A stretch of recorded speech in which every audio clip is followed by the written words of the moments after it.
So we're here, as you know, got in last night, late-ish, well not late to be fair, evening, late for us. Just buttoning up the car really, doing the last few bits that we need to do, it, sorting out alignment and a few other bits and bobs. And then we're going to go out, take it on a shakedown, make sure it still works because it hasn't really done anything since we rebuilt it. We've got the maps that are coming out later this afternoon, which means we can then, we actually know what the race course is and we can go out and do pre-running. And on Monday we've got qualifying, which is the next big thing. But really we need to get this sorted, start pre-run, well do a shakedown, then pre-running. And yeah, just get into business and get on with it. So let me bring you up to speed with what actually happened before we even got to the lake bed. So this happened, which led to me and Harry flying back to the States to try and rebuild the car and bring it back from the brink of very much destruction. Me and Harry went out and in a 9-day period, we flew out and spent 9 days in California in Chris's backyard with very limited tools, no workshop. We were literally working in the dirt and we managed to get the car rebuilt in a 9-day period. We then had 3 days before KOH when we came back to the States to get the car finished off so that we could take it to the lake bed. Okay, so now you're up to speed, let's carry on.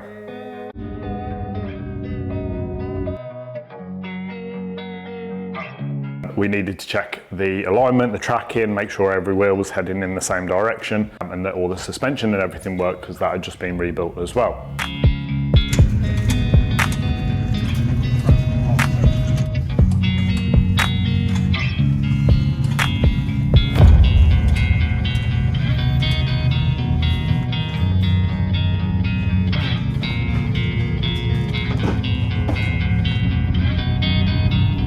So we wanted to put a few miles on her, shake it all down and make sure that it was in the best state for us going into the race.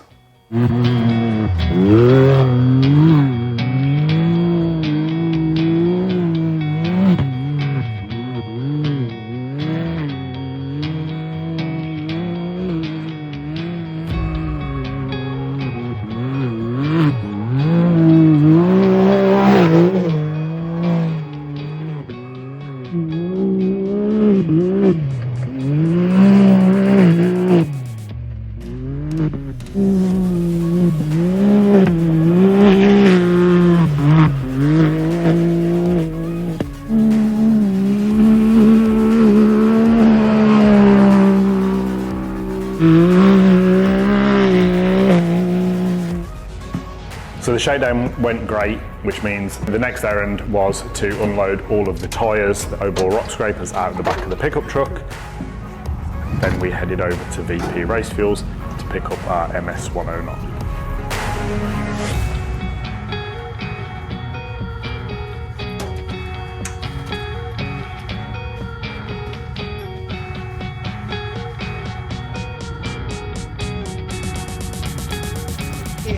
Give me your arms. Get off. Get dragging out. Arrest. Don't thank me.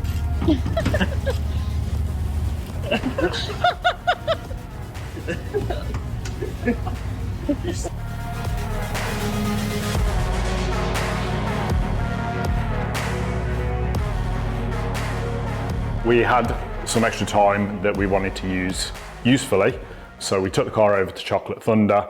It's relatively close to Hammertown, so we just wanted to head over there. It can be one of the awkward obstacles as well during the race, particularly if there's cars in there and stuff like that, so we wanted to head out, check out Chocolate Thunder, just run it and see how it felt. So we use Bluetooth comms in the car normally, communicate with my phone, and we also had a Starlink on the car this year, which meant that we could make ingoing and outgoing calls to anybody in the world from the car.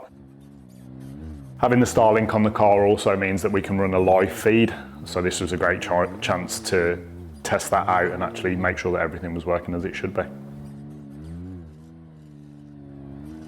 So I quite like Chocolate Thunder as a rock trail, as an obstacle, whatever you want to call it. It's always a great place for spectators to come and watch, and there's always carnage there, almost always carnage there, so particularly if you're going up it. So I wanted to get it right, wanted to check it out. I've been up there, I've rolled there before, I've got over it without issue before a bunch of times.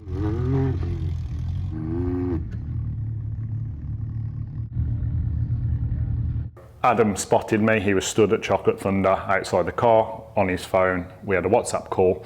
He just pointed me through Chocolate Thunder and we picked our way through.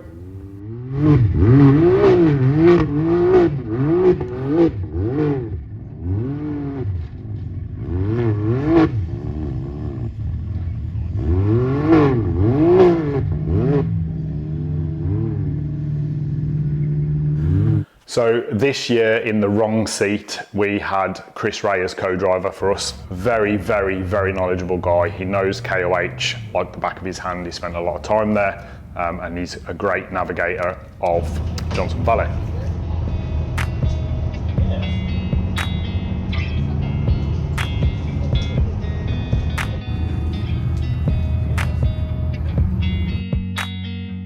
We wanted to take the first opportunity we could to have a look at the qualifying course. Last year when Si and I went out to check out the qualifying course, we only really had a very, very short amount of time just before the actual qualifying day to check out the qualifying course, which wasn't ideal. I wanted to see it earlier this time.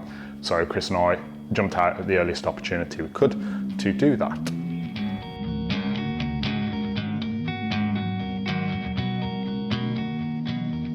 So pre-running then is a big deal for me. I think it's probably the most important part of KOH and when you're there, and even before you even get there, to be honest with you.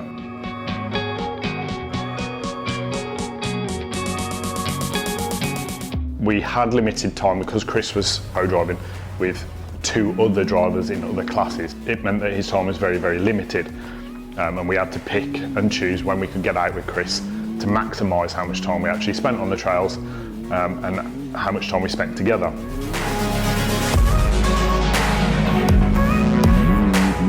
So it was really important for me to get out in the car and pre-run, not only for my benefit and getting comfortable with the car. It had been a long time since I've been back in that car, and it had also been a few months since I'd been racing at all, because it's over the winter period we weren't racing massively. It was important for me to get back into the groove of being in the race car and just get a feel for the car and everything, basically.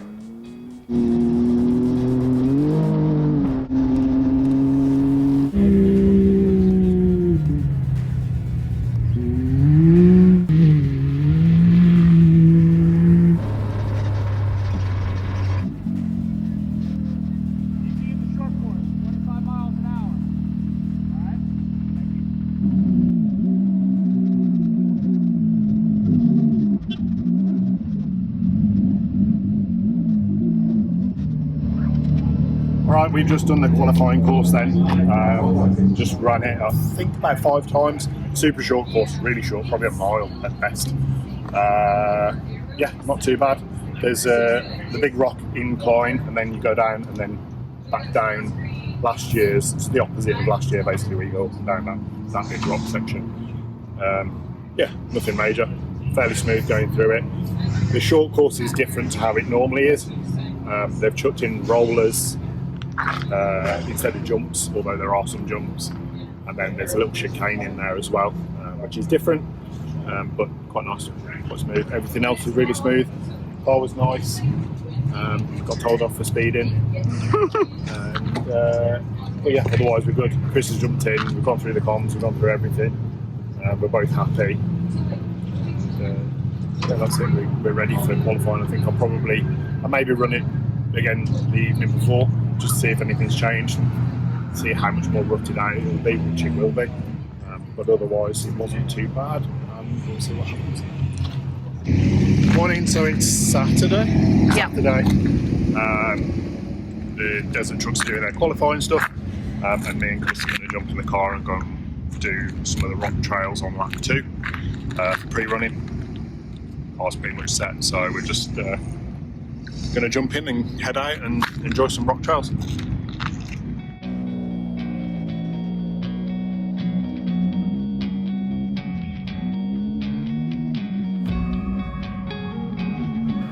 We had a great opportunity then to get out and do some pre-running with Chris and do some rock trails and basically make our way around. We were aiming for largely lap 2 and check out all the rock trails.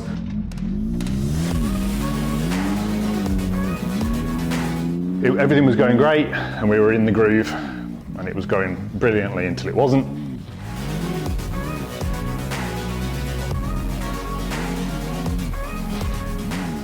We were up through Spooners, no issues, and then making our way sort of up towards outer limits and stuff like that when we started having issues with the transmission.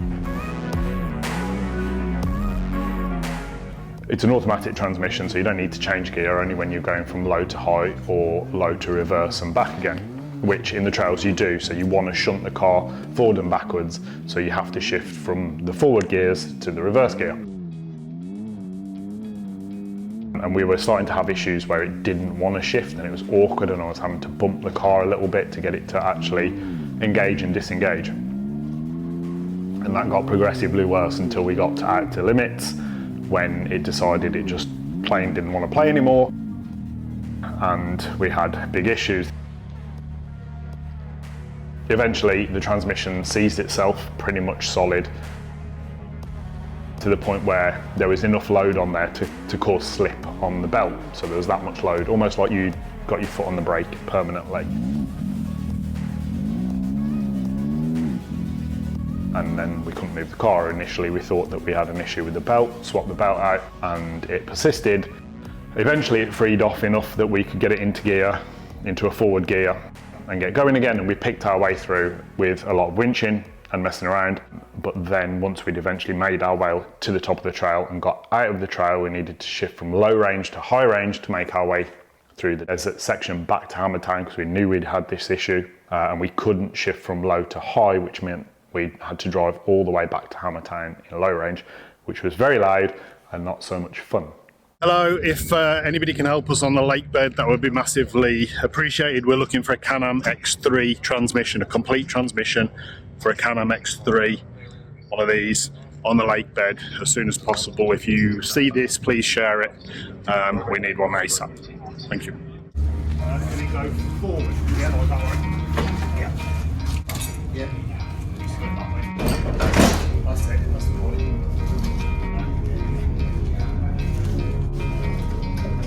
Got a bit. Yep, I've got a lot. I've got a lot.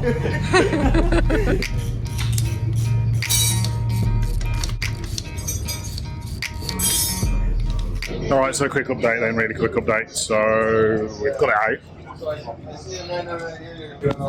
Engine on its own. Gearbox. Big old hole. That's what no oil does to an X3 gearbox.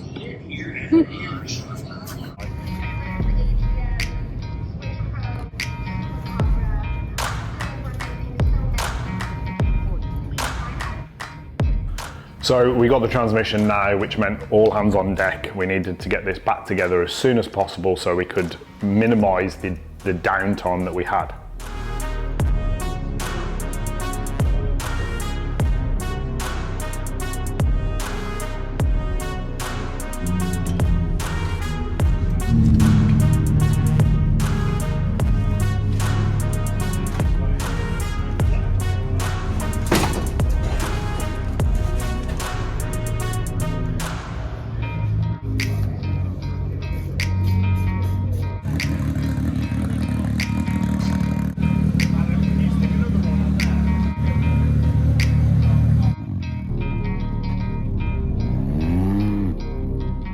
So we got it done. It's the day before qualifying.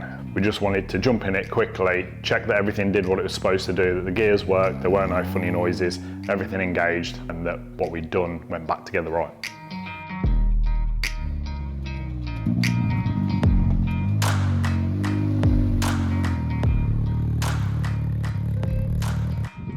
Evening then, so just a quick update.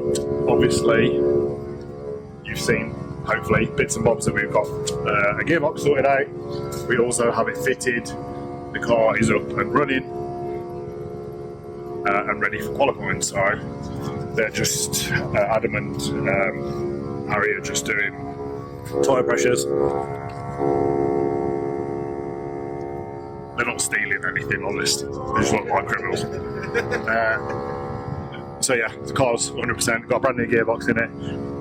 The old one failed because the drain plug fell out, and obviously all the oil came out, which then led to all the gears wanting to come out. They didn't, but yeah, it was a nightmare. We were in one of the trails when it started playing up. Obviously it was seizing up, and then I couldn't shift gear, which made getting up spooners very difficult. It was a big nightmare, but we got one sorted. Big thanks to Dave Brunton from CT Raceworks. He sourced the gearbox on the lake bed in Lasertown. Blaze Motorsport had one here with them there in Apple Valley, and that was a lifesaver for us. So yeah, we're up and running. Thank you everyone for posting and sharing and all that good stuff, and letting the internet do its thing. It worked. So yeah, we're set. Qualifying tomorrow morning at 11 AM our time. I don't know what time it's going to be in Europe, but yeah, we're set, ready to go. She's looking good.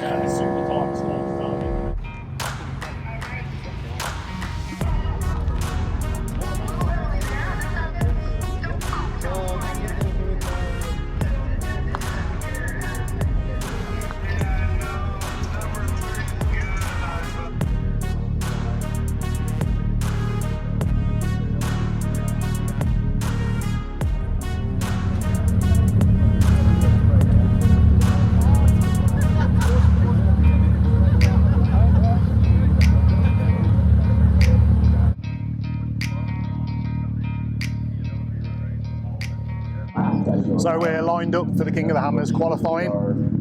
We're currently first in the queue, but we're supposed to be second. So we're going off the line at 11 AM local time, 7 PM UK time. Car's set, we're set. Just got to wait now and keep the nerves at bay, and then just hit it when we go.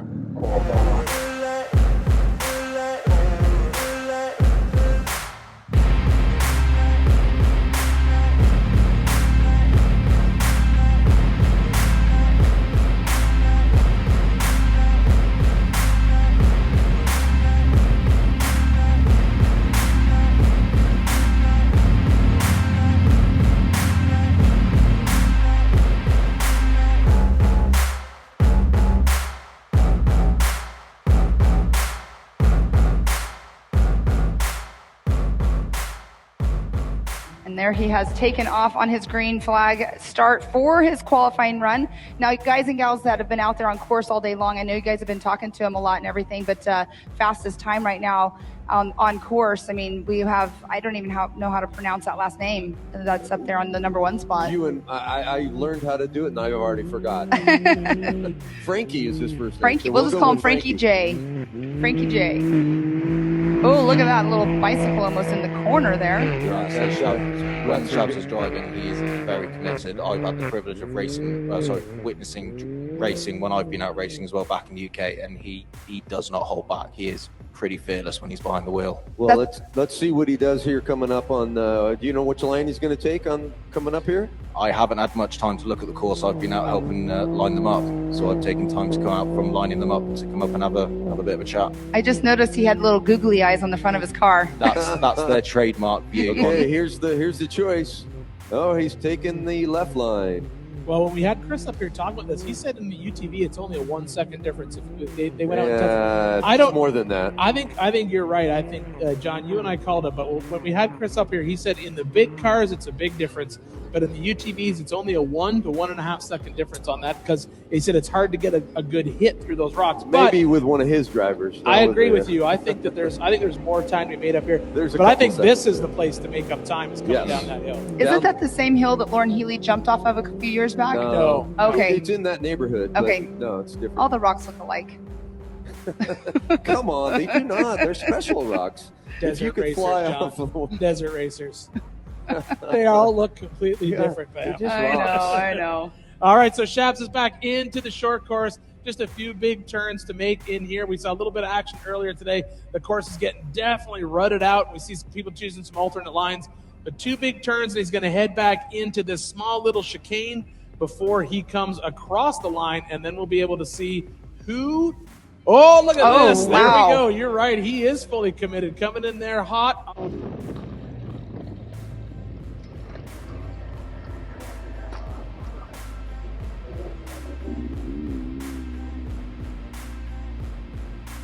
Qualifying report then, cleanish lap, wasn't great, fairly disappointed to be honest with you, if I'm honest.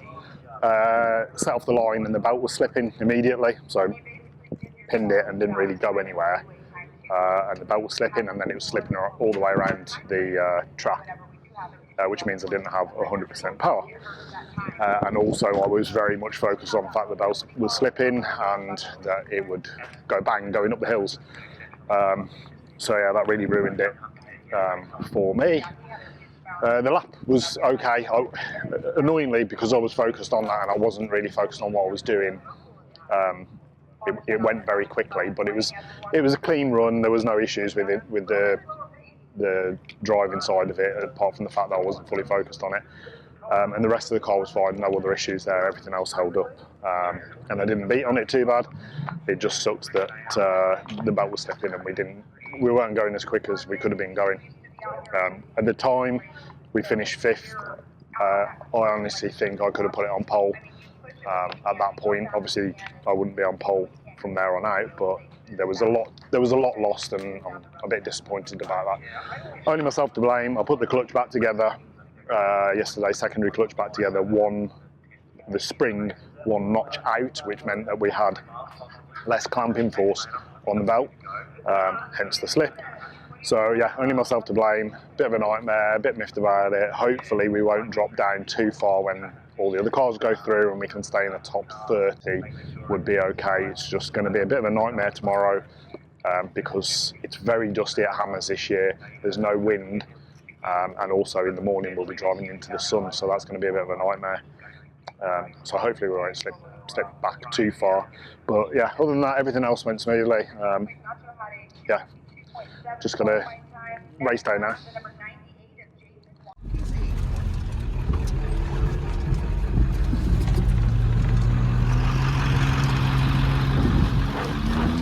Stick with me, I'm a team racing driver, Harren.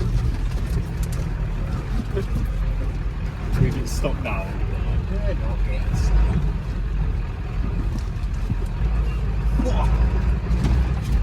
Feel that power. So a little bit more pre-running, then we headed over to Jackhammer, which is another trail that's not too far away from Hammertown.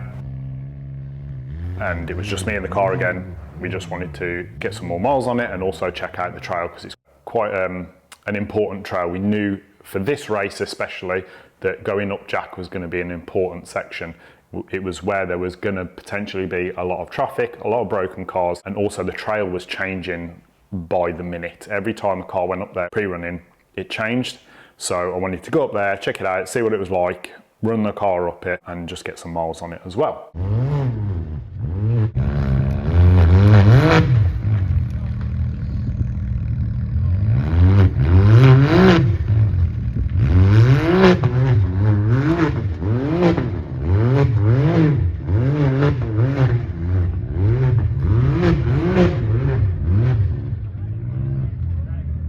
We actually blew a shaft going up there, so I had Adam out the car again, spotting me.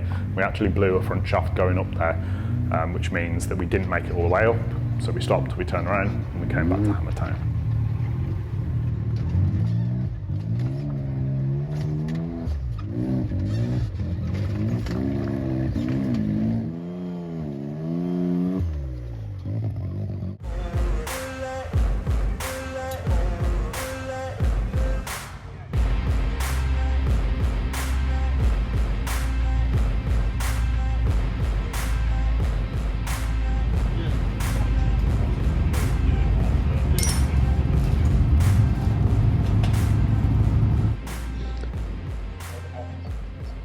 Tuesday then, on the lake bed, and pre-running day, another pre-running day for us. We're going to head out on lap 1, which is the desert lap, which we haven't been out on yet. Earlier on in the week you can pre-run it, but you have to pre-run it backwards, which is not really that useful to us. So Chris and I are going to head out today, make sure we've got all the pace notes we need, and just get a bit of seat time together as well, because we haven't actually done anything at any speed yet. And just apart from qualifying, and just go through everything, make sure we've got great notes and that the car feels good and that I'm comfortable in the car again and I've had a bit of seat time and stuff. Yeah, we've got a lot of work to do in the desert lap, so it's going to be really important to be comfortable and sort of in the groove, if you like. So it's going to be an important day. Yeah, which should be a good one as well.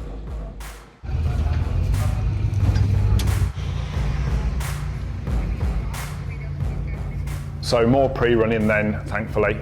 We had Chris back in the car and we were heading out to pre-run lap 1, which is the desert lap, which for me is the most important lap to pre-run because it's where the biggest mistake's going to happen. So in the rocks kind of are the rocks, and you can process things at a speed that means that you can pick out the lines and get through things, and generally they stay the same. There's a couple of exceptions, but in the desert, you need your notes. You need to know exactly what's ahead of you, what's around the corner, where that bump is, where that drop is, where that rock is, because you don't want to figure it out at speed on there and then. It was also a great opportunity for us to test out the live feed again, because we were heading out into the desert and it meant that we could test out the Starlink and also the live camera.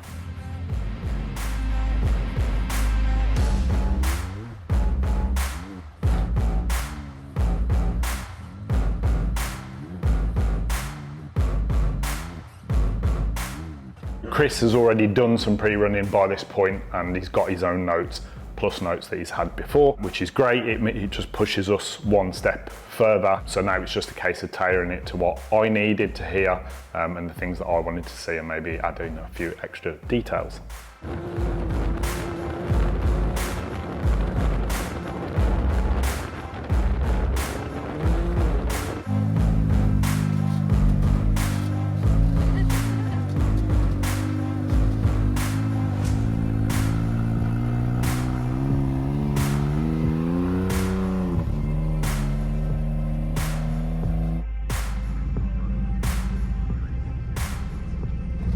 So what are we doing here?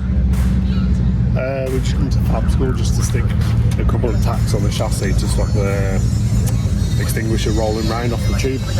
Just make it a bit more secure. And they've got welders and we haven't.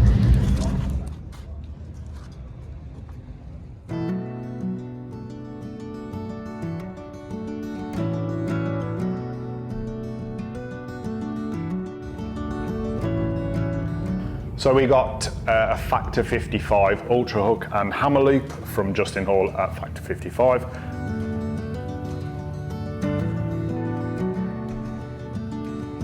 And these are products that Chris uses a lot and he's very familiar with, and obviously we wanted to tailor the car to him. He's the guy that's going to be using these things, so he was very happy that those went on the car.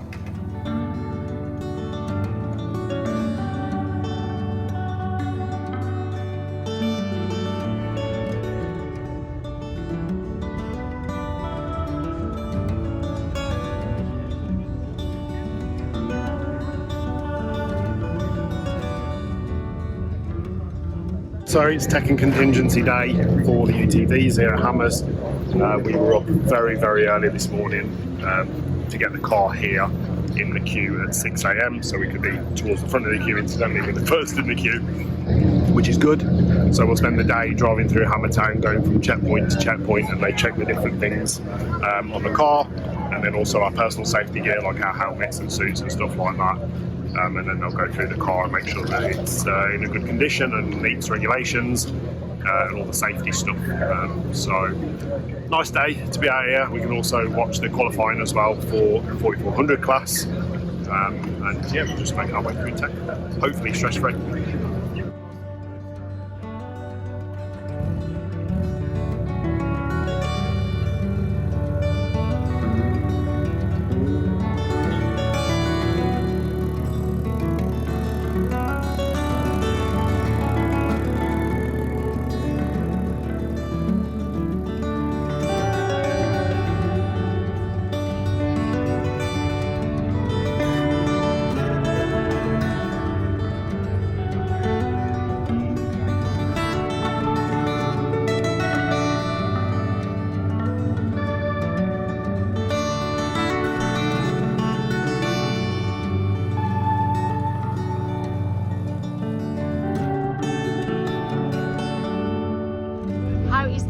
so far? I think in American fail means pass.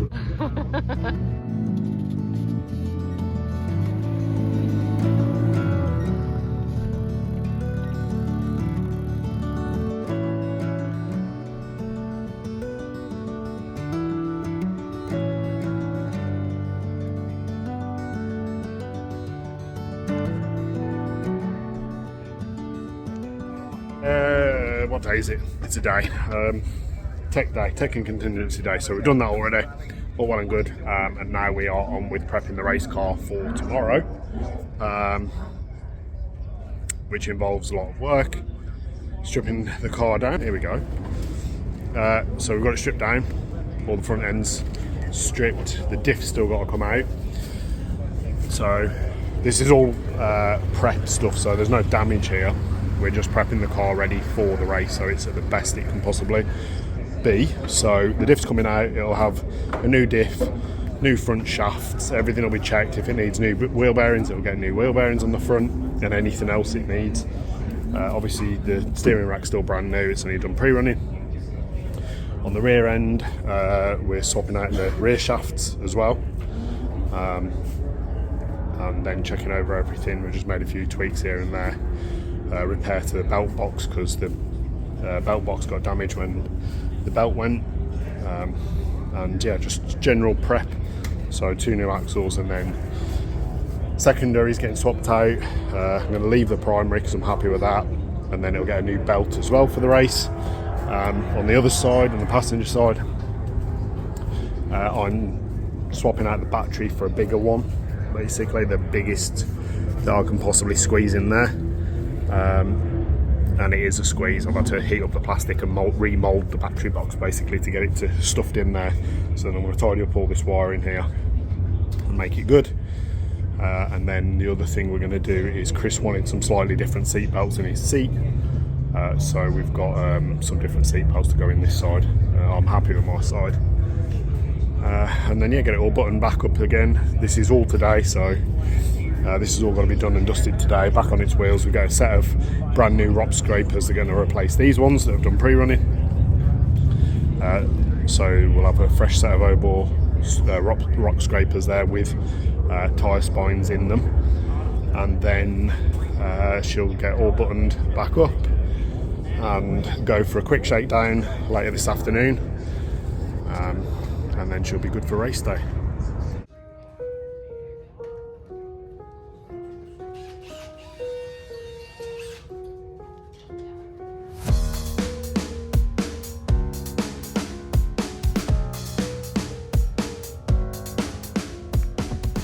I'm at tyre spine, their trailer, just getting so inside of the tyres we run a foam, it's called a tyre spine, but it's kind of like a mousse, I guess, if you're an MX guy, and may just mean that you can run on a flat if you get a puncture and stuff. So we're just getting these old rock scrapers. They've done a bit of work, switched out for brand new ones for race day with the tyre spines in there, and then they gave me a call and said, oh, you've got a hole in one of your rims, which sucks. So that guy's going in a scrap, and I'm going to have to find another one.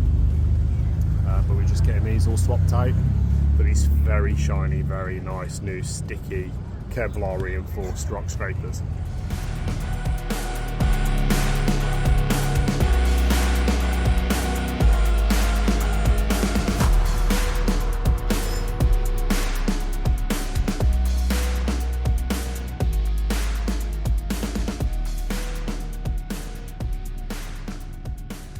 6:15 on race day.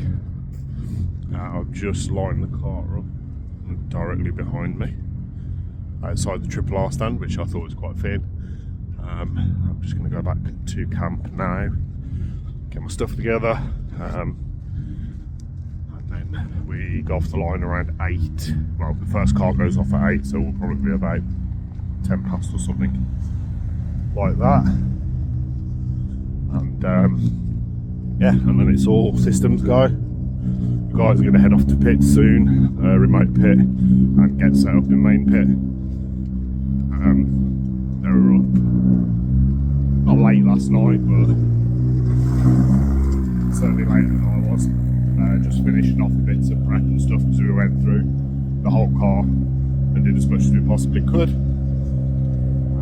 So we should be in good shape. I'm just going to have some breakfast, get my stuff together, and wait until the flag drops, I guess. Wish us luck.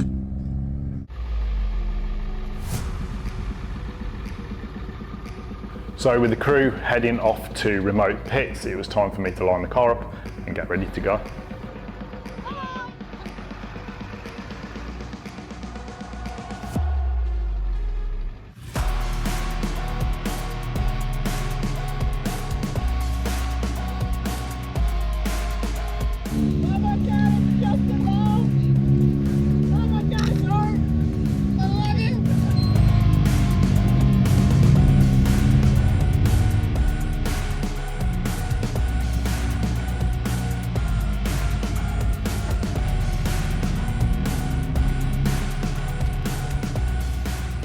The lineup process I have done a good few times as a marshal, helping line up cars, and then also being there. It'll be the third time this year. It's a process I'm familiar with.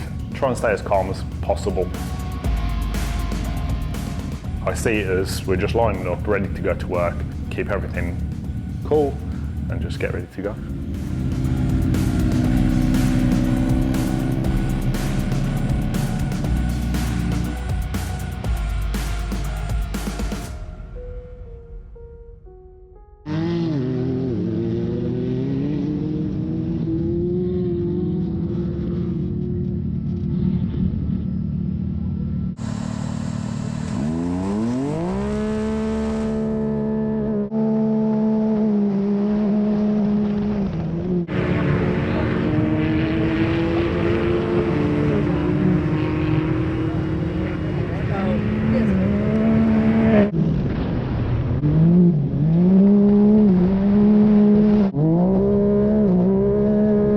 Okay, so we kicked off the line in 39th position, which was a bit further back than I wanted to.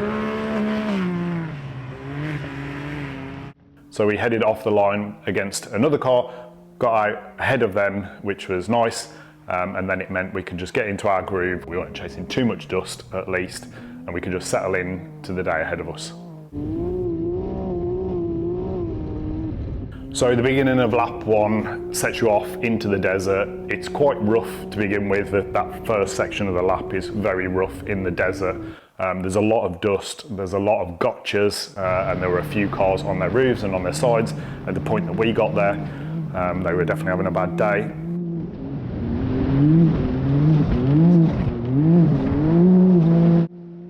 So that first part of the lap, or lap one in general, to be honest, was very, very dusty. We were quite cautious, probably more cautious than I would normally be through lap one. But we were still chewing up the miles and we were still catching people and making passes.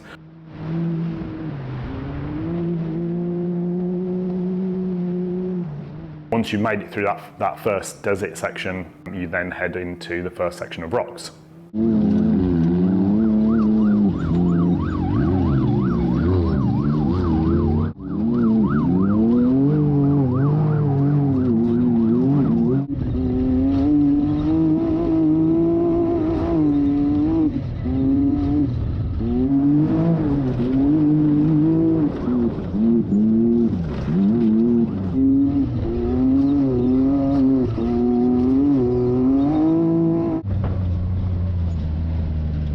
So we got to remote pit one on the first lap. We knew that we weren't going to stop unless we'd had some sort of issue, major issue. We weren't going to stop at remote pit one. We were going to go straight through and then drop straight into the rock section.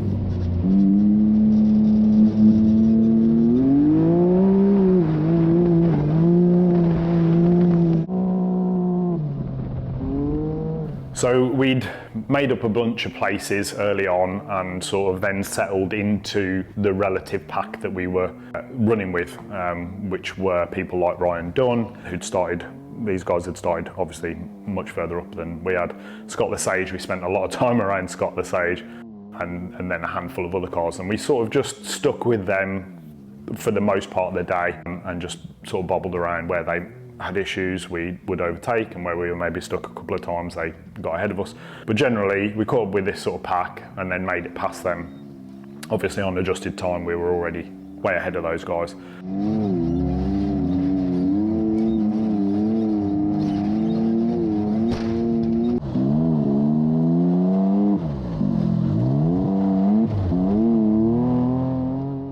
So once you've made it through the rock sections, then you're back into the desert, which is the go fast stuff. And by this point, there are certain lines that are burned in from previous races, as well as people ahead of us and stuff. And you kind of have to, you can see the lines for the most part, but you've really got to study the navigation, which is why we've got Chris in the co-driver's seat, picking us through and making sure we're picking up all the VCPs.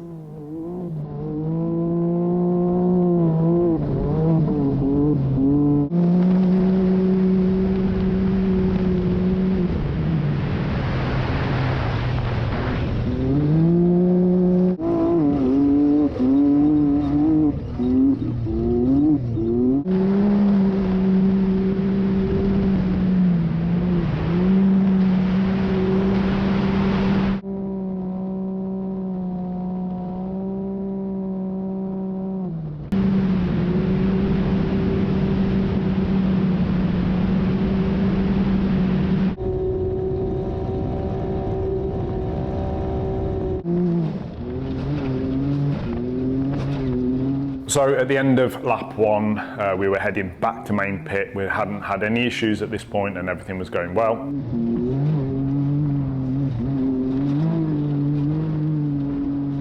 The plan was into main pit, fuel up, we'll take as much as we can get in the car and brim it. We weren't actually 100% sure where we were stopping. So it wasn't until we got back into the short course at Hammertown that we actually found out where we were pitting at main pits. Kim gave me a call on WhatsApp and told us exactly where we were pitting, so we pulled in.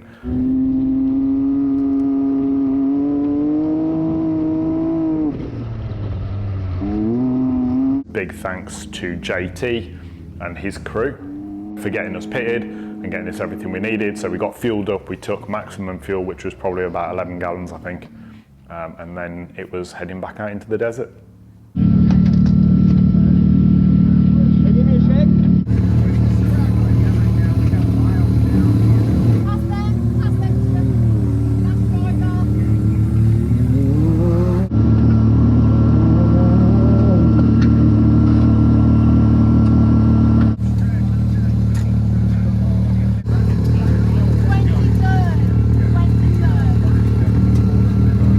So at this point, when we pulled up into pits, after lap one, we were actually sitting 23rd. So we started 39, after lap one, we were 23rd.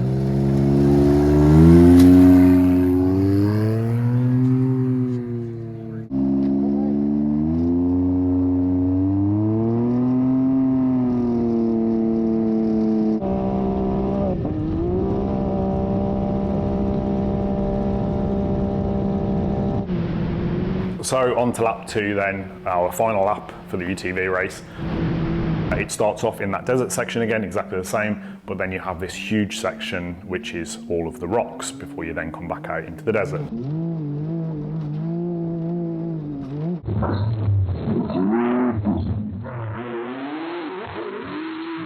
Now in the rock sections, this is the bit where I know that we are always going to perform better than other cars.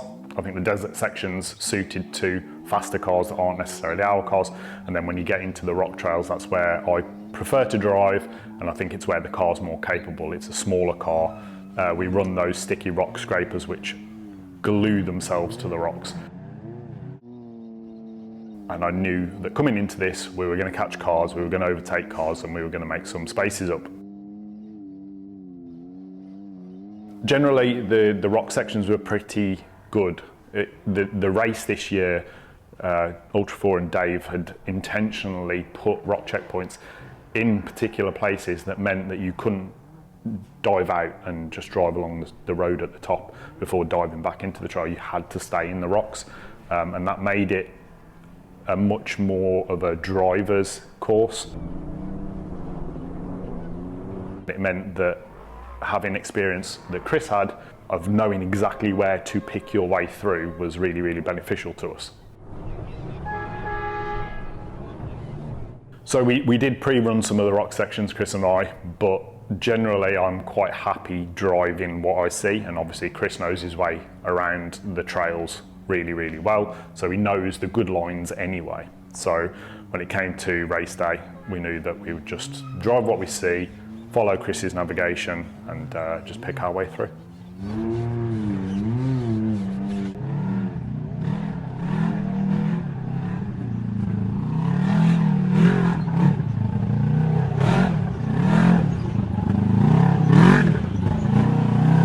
So when we got to Jackhammer, it was fairly clear. We actually came in, there were a few cars ahead of us, and there was one car in the way that forced me to a different line, but this was in the lower section. And once he got out of the way, we could get our way up the main section of Jack and into the horrible bit. We picked our way through really well, picked a good line.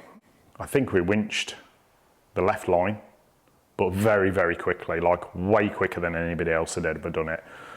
And just picked our way through. It was fairly effortless. It was that effortless. I don't actually remember it in all the detail. I do remember once we got to the top of it, we actually did the whole of Jack with a flat tyre coming down. Sledgehammer, I'd knocked one of the tyres off the bead, so we lost air out of that tyre, even though the tyre was still good. I carried on the tyre, made it all the way up Jack, and once we got to the top of Jack, we stopped the car, jumped out, switched the tyre so we could carry on. Unfortunately, stopping at the top of Jack cost us a lot of time, swapping this tyre out, which was a shame because we made really, really good time. We got through Jack itself ahead of everybody else. We didn't get caught in all of the traffic that now I see afterwards was absolute mayhem. So I'm very grateful that we just carried on, picked our way through, got it done, and then got out of there.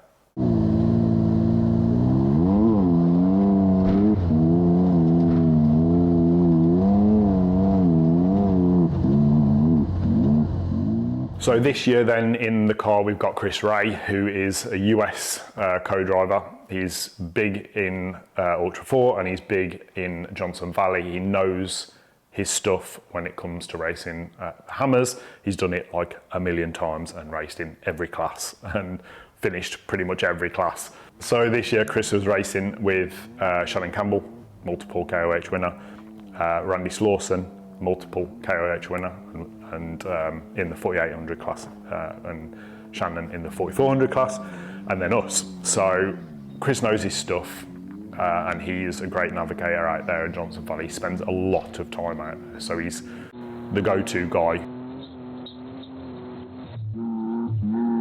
So Chris and I have never raced together. We're great friends, and Chris does a lot for us outside of the car. We keep all of our stuff there. He helps us with our program massively, like hugely. We would just plain wouldn't be able to do it without him. And yeah, he's a great friend, but we'd never worked together inside the car. We did a little bit of wheeling, but we hadn't done anything racing wise. So it was new territory for both of us in that respect. It's a big deal. Like for me, I haven't worked with many co-drivers. Generally, Sai is in the car with me. And I've had a couple of co-drivers for other small events, but in terms of big events, it's always been Sai. So having somebody completely different that didn't necessarily know what I needed or the way I worked and stuff was a big deal. So for us to come together and make it work was huge.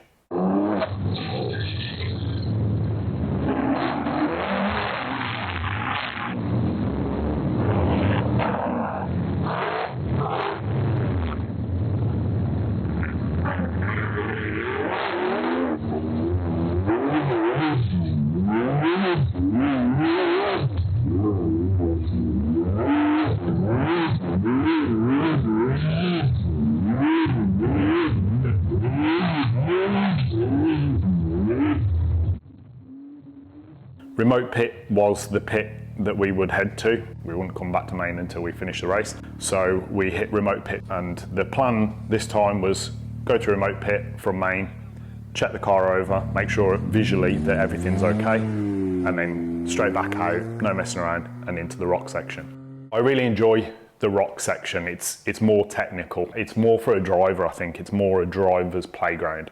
You have to pick your lines. You can just go in there and beat 7 bells out of the car. and make your way through, but you'll have more success picking a good line and driving through rather than just being on the car. I think Jackhammer was probably a great example of why you need to pick good lines and be a good driver through, because so many cars ended their race for whatever reason in Jackhammer this year. Because you just can't go in there and just destroy the car. I mean, you can go in there and destroy the car, but you can't just go in there and go 100% and smash everything, because that's all you'll do. Horsepower's not going to get you through there. Being a bonehead's not going to get you through there. You've really got to think about your lines, where you're going, where you want to go, and really listen to your co-driver as well.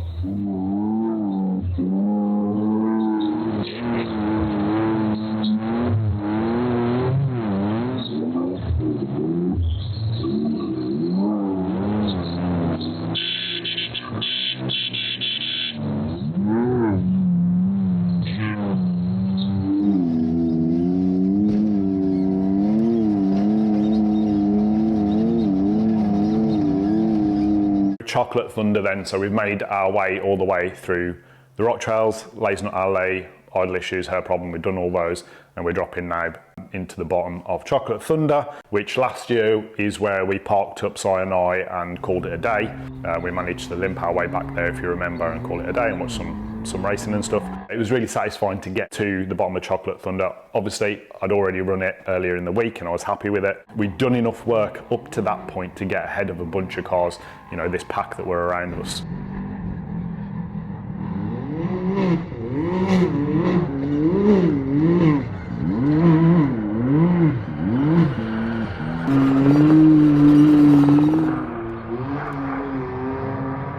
Chocolate Thunder is a lot like Jackhammer in that it's where you will end up in a traffic jam on a bad day, so I didn't want that, and luckily we were the only car in Chocolate when we got to it, so picked my line, just hit it, popped it up and got out of there.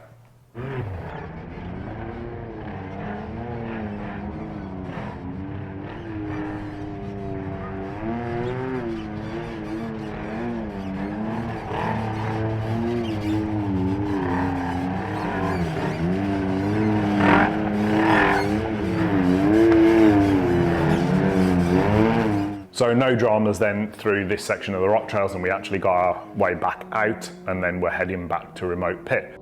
All the big rock trails really done. There was only just a handful ahead of us after we drop into remote pit, which we did. We stopped the car, we checked it over again, a good visual, make sure there was no damage, that we didn't pick up anything in the rocks, because obviously you're beating on the car heavily, and took the opportunity to just have another little splash of fuel. We probably took about 5 gallons, I think. And then re-racked the spare tyre that we swapped out. But everything was going good, the crew were happy, there were no dramas when we pulled in.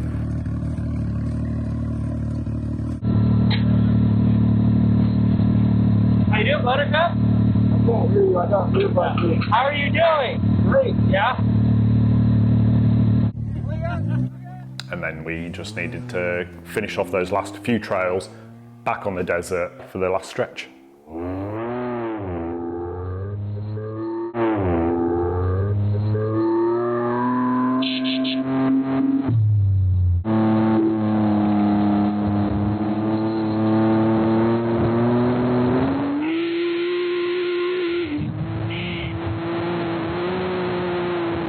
Heading back out now after remote pit, it turns out that we were first in class at this point, which we didn't know obviously in the car. And we'd only got a couple of trails. We've got Check Me Out, which is the biggest trail really to do, and then like Highway 19 and 20, which are easy downhill trails. So nothing major really, apart from Check Me Out. And then obviously all of the rest of the desert section, which is high-speed desert and flat out stuff, which is really fun to drive. So everything was going great, as it had been for pretty much all day, up until a point where we lost comms. Chris and I lost comms. He could hear me perfectly and we had no issues there, but I couldn't hear him, which was a bit of a nightmare. So we chose to carry on using hand signals, and we did a good few miles just based on hand signals through the rock trails. We weren't going very quick, obviously, so it wasn't too much of a big deal. It was inconvenient, but it meant that we just slowed down a little bit more and picked our way through the rock trails using hand signals. This was okay up until we got to Check Me Out, which was the last big trail that we needed to do. There were a couple of RCPs in there, and there was a section that you needed to head through, specifically through 2 sets of flags. If you didn't, then you got a penalty. We drove into Check Me Out, took a line that we shouldn't have took, and I think if we'd got comms, we wouldn't have done that. But basically ended up in in part of the trail where we needed to sort of catch this flag, get on the inside of this flag, but we were already massively out of the way, and it made it very, very difficult. We just got ourselves stuck a little bit. So we managed to sort of winch ourselves out of the stuck position and sort of try and get ourselves over to catch these flags. But sort of in the process of all of that, we managed to blow the front diff, which was a familiar feeling. But in fairness, when we did it, I hadn't realised there wasn't any sort of big bang or anything to let me know in the car that it had happened. It was only when Chris was outside of the car and he could see that the front wheels weren't turning, and it meant that Check Me Out in 2-wheel drive was a nightmare. So we did it, we got through the flags, we managed to stay on course and do all the right things that we should have done. It just was a lot more hard work than it needed to be.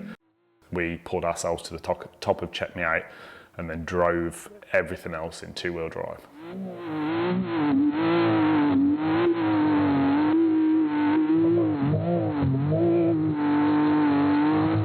So at the point that the diff went, I wasn't massively concerned. We'd done that bit. I knew that we weren't very far from the end. I knew we'd still got rock sections to do. They were downhill rock sections, and I knew that we could pick our way through those. So I was disappointed that it happened, and I knew that it was going to make our life difficult here on out. But it wasn't like last year when the diff went bang, and it was so early into lap 2 that I knew that it was, at that point last year, I knew it was game over. Whereas this time we'd made it so far, we'd only got these last couple of trails to do, so I knew we could get the job done. We weren't going to be as quick as we were if we had 4-wheel drive. We just needed to press on and actually get, like knuckle down and put the effort in and just get it done.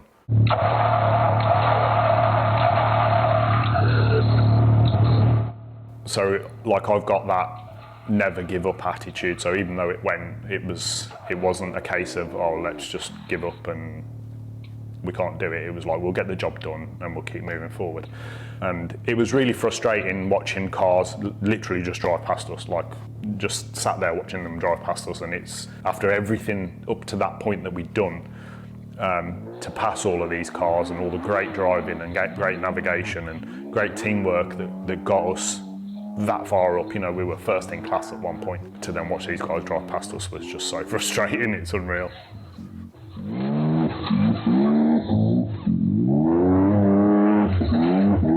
So we pulled our way through all the trails and stuff like that. Eventually made it out. Chris went to work a lot, getting the winch hooked up and getting us pulled off of rocks where I was getting stuck.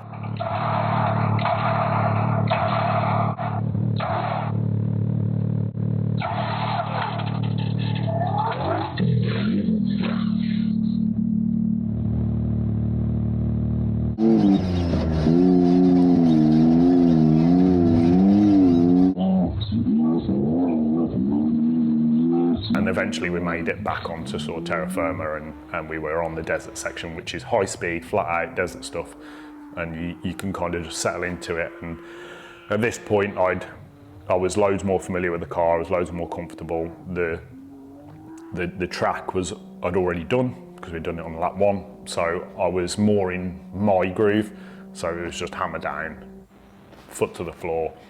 I felt really comfortable, the car felt great, it was just in the zone. And we actually started catching cars up again. Even though we were in 2-wheel drive, it didn't really matter in the desert section. It just maybe was a little bit more tail happy. But I could just get down, I could just get on with the job and just start hunting people down, and we were actually catching cars.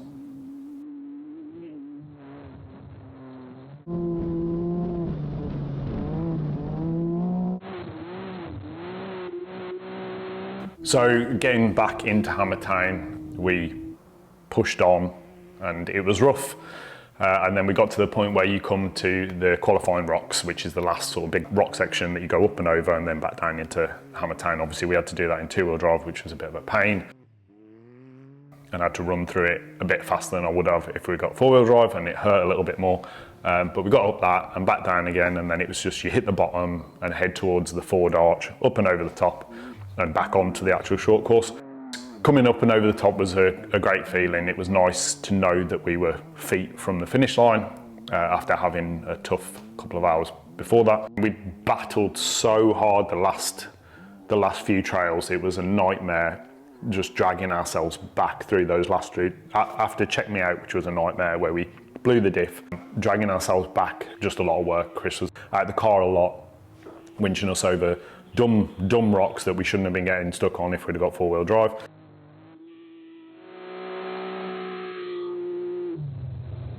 It was a nice feeling to get back in there, had a little bit of fun through the berms in rear-wheel drive, and yeah, it was a great feeling to get back. It was crazy really, like coming over the line, and it was a lot of hard work. So once we got back to the finish line, it was really, really satisfying to have got there and made it back.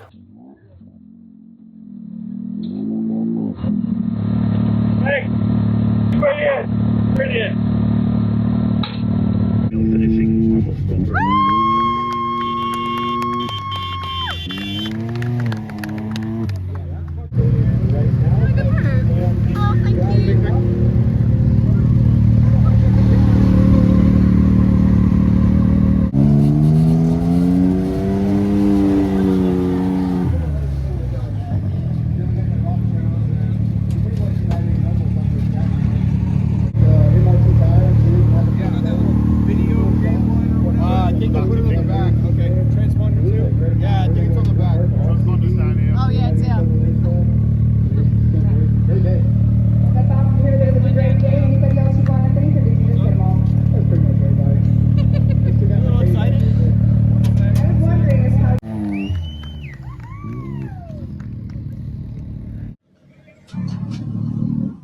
That's right, Pam. That is your unofficial second place international competitor. That is now a new Ian Award that we're going to call it now. But here you are at the finish line. Shabs, you were super pumped coming up here just now at the finish line. Your day. I mean, you got some little beat up panels here, but it was a rough one. Yeah, big time. I don't want to say third time lucky, but it took 3 times, and we had a bit of bad luck around the course, a lot of issues. And actually we made like over 60 miles maybe in two-wheel drive. We had to do a bunch of trails in two-wheel drive. The front diff's gone. We had 1 puncture and a belt. So yeah, it's been a nightmare, but I'm good to go again. I'm looking for that lap 3. It was an adventure. Oh yeah. Oh yeah. The great adventure of the King of the Hammers. But here you are though at the finish line. Congratulations on that. Who all would you like to thank? I would like to thank Chris, obviously. He's a huge help, not just in the car, but also in getting us here. He's a massive help. He takes care of all of our stuff, looks after our trailer and the car and everything, and really manages what we do so that we can come out of here. And then all of our sponsors, there's some really great people. Bruce at Opor, and then the guys at Triple R are really behind us. And then obviously my wife down there. Yeah, she's a legend. You have a rock right there coming up here just to get the flag for you, but congratulations on the finish line. You guys, let's give it up for Shabs Piercy. Congratulations, Shabs. It was just a bish, bash, bosh, and then back into town. He can head out and have a pint with his crew. Chris Rea in there, Ultra 4 Escort, bringing people back into town. A great co-driver to have with you. We'll see Chris in a few cars as we move along through the rest of this race. And it looks like Matt has grabbed somebody to jump up into the booth with us here. So Matt's when Matt gets excited to interview somebody, you know they're gonna talk about rock bouncing, just so you know. That's like a unwritten rule. You can do whatever you want, Chris. It's your show, brother. Give him that microphone, Pam. Hey, first and foremost, I gotta say thank you to my wife. I don't know if she's watching, but thank you for watching the kids. Thank you for letting me do cool race car stuff. Thank you to TSR Racing for letting me be part of their team. I'm so happy for that. Warren, Factor 55, if it wasn't for you guys, we wouldn't have finished. We did a lot of winching on Check Me Out and Highway 19 and 20, going downhill because we broke a front diff. So congratulations to these guys. Thank you guys so much for letting me be a part of this fun thing. And let's go celebrate a little bit before I gotta get in the car tomorrow.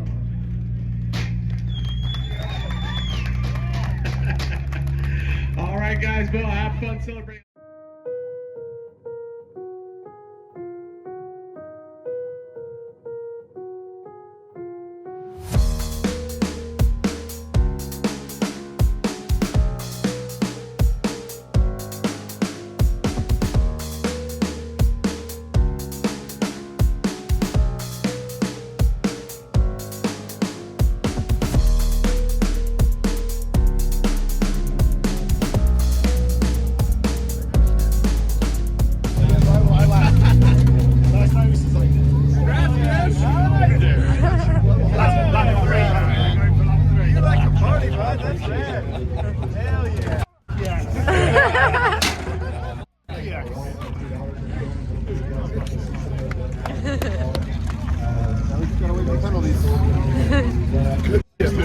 No, absolutely. You guys did great. Well done, Harry. Well done. We made it! That was wild. I watched you pull up and then I was like, he wants us to go because he didn't want to navigate. So it had been 6 years since we started our KOH journey back in 2020 when we had the whole huge adventure that we had and obviously didn't finish. And then last year in 2025, we didn't finish either and had a nightmare even though we were going really well. So to actually have done it now was such an amazing feeling. It was so satisfying. Yeah, it was just a great feeling. At the end, like to come in, everybody was there and we were like just so stoked, so stoked. Such a good feeling. Yeah, I was just so excited.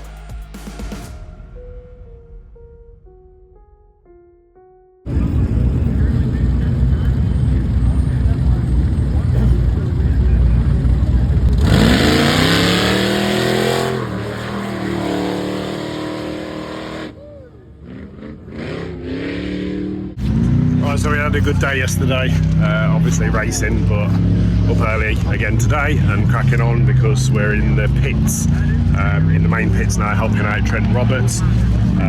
He's about 15 miles out from where we are now, so hopefully he'll come in, splash and dash, and then he can get off again. Yeah, unfortunately Trent broke, didn't get the opportunity to carry on. He finished the lap that he was on and then called it a day. Bit of a nightmare for him, I've been there.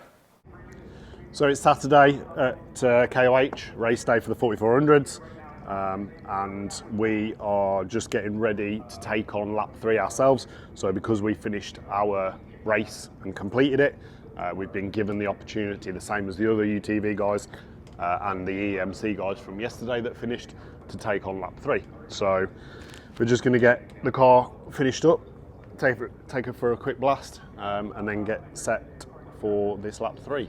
Going to go off the line. We think and believe that we're the only ones that have taken up the opportunity after out of about 50 guys.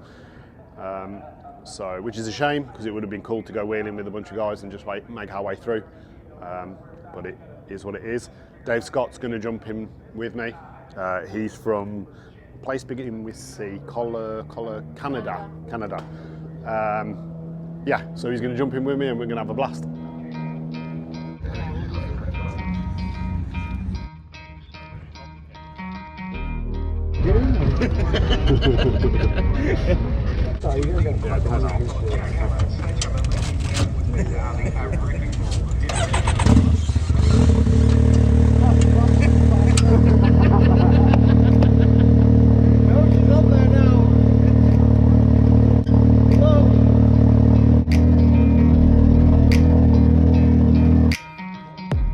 Lap 3, then heading out to that was pretty cool. That was a good feeling. That was nice, that was. I enjoyed getting onto the short course, lining up by ourselves. It was a shame we couldn't head out earlier, but obviously we had to wait for the 4400 car cut-off point before we could then head out.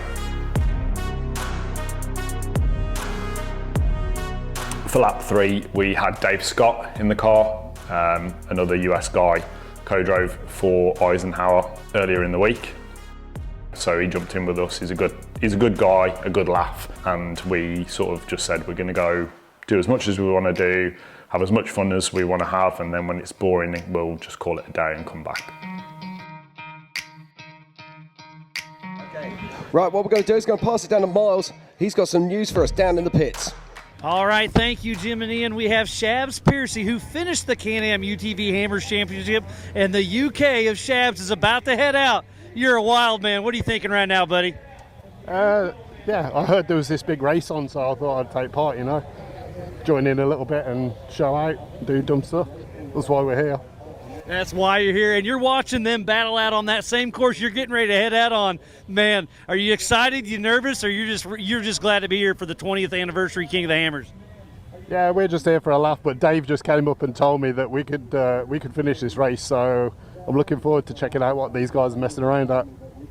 I love it. Well, it's going to be a good, you know, it's going to be a lot of troubles out there for you, but I'm excited to see how you do it. Good luck, best of luck. It's going to be fun to watch you. We'll be following along for quite a while.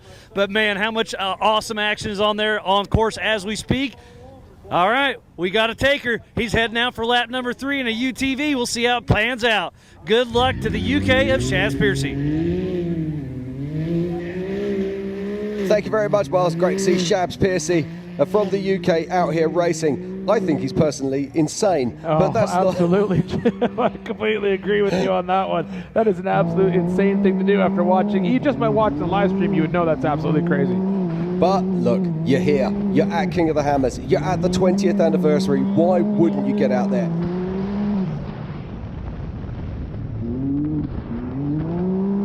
So for lap 3 then, at the point that we were leaving, we already knew that there were no finishers, so there were no 4400 cars that had finished, which was strange because in previous years there would have been already a bunch of finishers. We'd have known who the winner was, or at least the first car over. So at the point that we were leaving, we knew there were no finishers, they hadn't made it back yet. We'd also seen a lot of the trails and how bad they were, and how there were a lot of broken cars and stuck cars, and how so many people are having issues. It starts where you head out pretty much straight to back door, and you've got to drive up back door, which is great if you've got a huge 4400 car that is the size of back door, but when you're driving a tiny little UTV, it's fairly daunting. It's a big old ledge and with a big old hole at the bottom of it. I was very keen to do it. I'd driven down back door a couple of times in previous races, which is cool in itself, but having the opportunity to drive up it during a race, I thought was really cool, and I was keen to do that.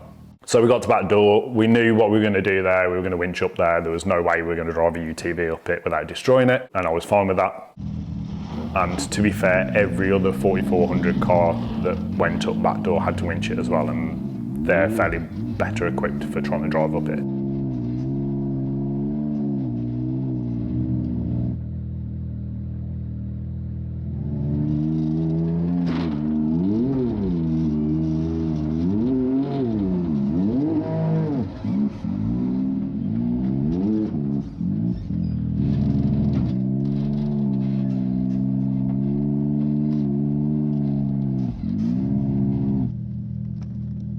By the time we got there, the light, like just the sun fell out of the sky, and it was getting dark really, really quick. So by the time we were at the top of back door, it was already dark.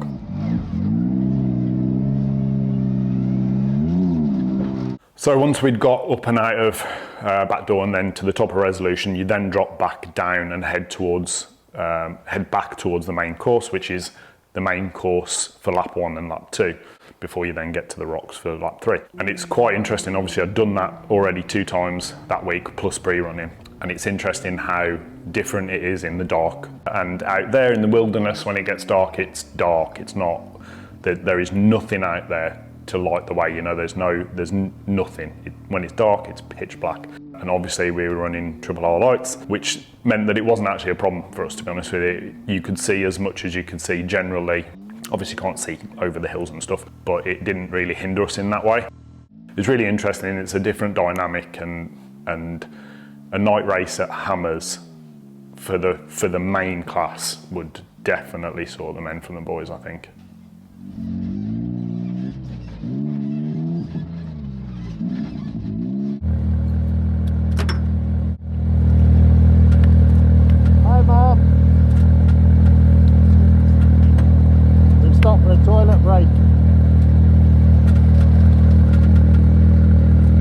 So Dave and I sort of carried on and just kept chipping it away and picking our way across the track and figuring out where we were, and eventually went up Spooners, and through Spooners, and then out to outer limits, where in the UTV race we took a bypass on a certain section of outer limits because it was going to be a car park. I think if they sent everybody up there, it just would have ended everybody's race.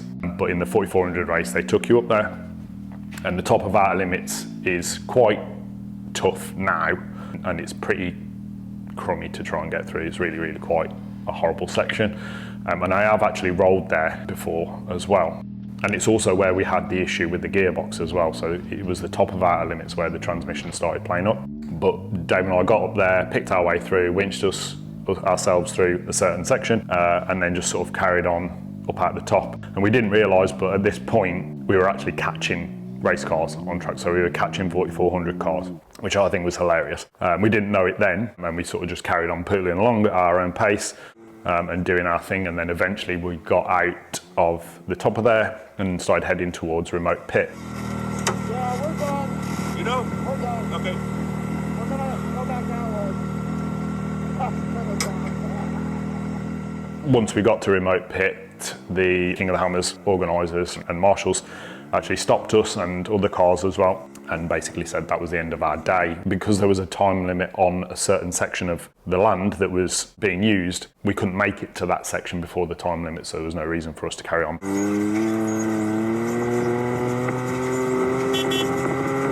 That was our day. A bit of a shame. Would have been nice to have continued. I think we would have had a bit more of a laugh, but it is what it is.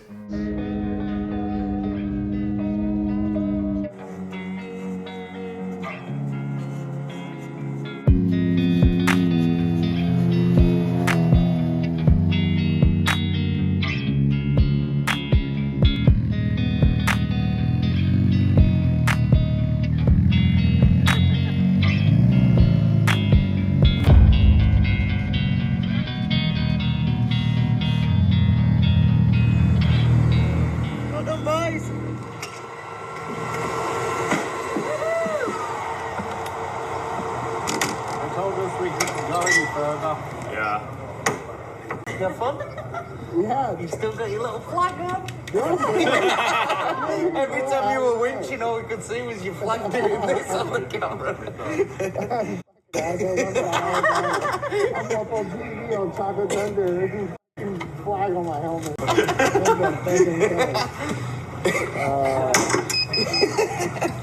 Oh man, that sucked.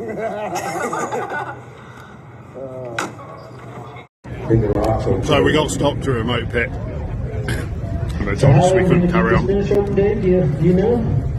So we drove back, and we got pizza. Plus the times is what I've heard. Sunday morning, we did lap 3 yesterday. Obviously we didn't do all of lap 3 yesterday, but we set off about 5:30 in the evening. The only ones to have done it, so we set off on our own, which was cool. It was nice to do that. It was nice to have the opportunity to do that. It was pretty cool. It's a shame more people didn't take it up, to be honest with you, because it would have been a good laugh with a bunch of us out there. Got to drive up back door, which was also very cool. Never done that before. Been down it a couple of times in previous races, which is fun. But to go up it was a nice thing to do, and it was incredibly deep this year. How high the actual step was of back door was unreal. It was like you literally dropped into a hole to then climb out of a hole to climb that back door. But we did it, chuck the winch on, and pulled this little thing up the rock face, which was really cool. These tyres were mint in the rocks. It was so much fun, just crawling stuff, like just pooling along, just crawling it, popping over stuff, and just made it loads of fun. And yeah, me and Dave had a good laugh. I had him out of the car winching quite a bit because I didn't want to destroy anything, obviously, and we were just out for a good time. And then we got to remote pit 2 eventually after doing spooners and outer limits, which was rough. The top of our outer limits was pretty rough up there. We were actually catching race cars as well, which was quite funny, and technically I overtook Paul Horschel, technically, in the pits, and then let him past before we get to back door so he could carry on. Yeah, it was a good laugh. I'm glad we did it.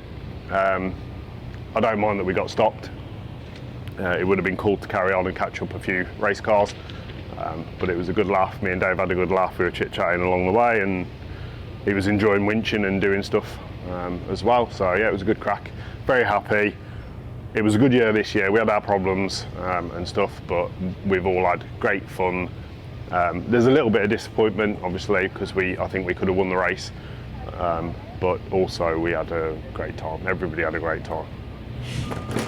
All right, we're just packing up then. Late Sunday morning.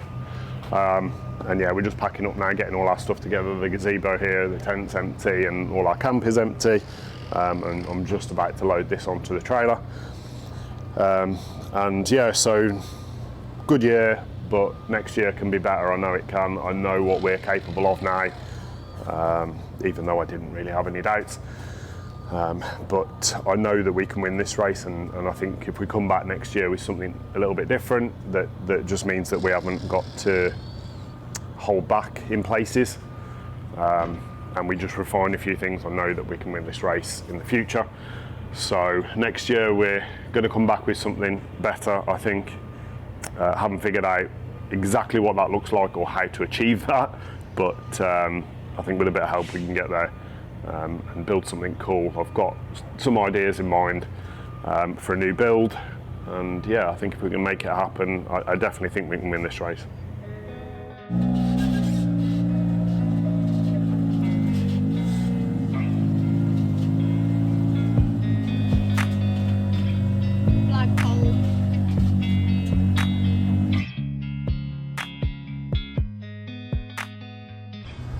Well, that's a wrap. We are about to go to the airport and fly out. Trailers parked up. These guys are just grabbing their last bits. I think it's expanded in the wash. Harry's trying to pack his things, and the race car is tucked away. So yeah, we're going to jump on the plane and head back to Europe. A huge achievement for everybody involved, I think, not just for myself, obviously, huge for me as well, but also a big achievement for everybody on the crew, for Chris, the co-driver, for Kim, my wife, Harry and Adam, our mechanics, as well as the rest of the crew, Dan, Scott, Roderick. It was a great achievement for us all, and ultimately we, Chris and I in the car, wouldn't have made it as far as we had made it, or done what we'd done, or achieved what we achieved without everybody else that was involved. I'm very grateful to those people, as well as our sponsors, because it was just such a great thing, such a good feeling. Yeah, I was just so excited. From here then, what the plan is obviously we're going back to KOH. I know what we could have achieved if we'd got four-wheel drive. That has sort of spurred me on. I wanted to do next year anyway. You know, we were going to go to KOH 2027 anyway, but I know that had we have had a good clean day without a major diff issue, I know where we would have finished, and I want to achieve that now, because I think that we can. And if we can just take care of a few little details that mean that the car is more reliable and that we're more prepared, that we do what we do better to the standard that I know we can do it, then as a team, I think we can do loads better than we did this year. So KOH 2027, we are coming, we're going to do a lot better.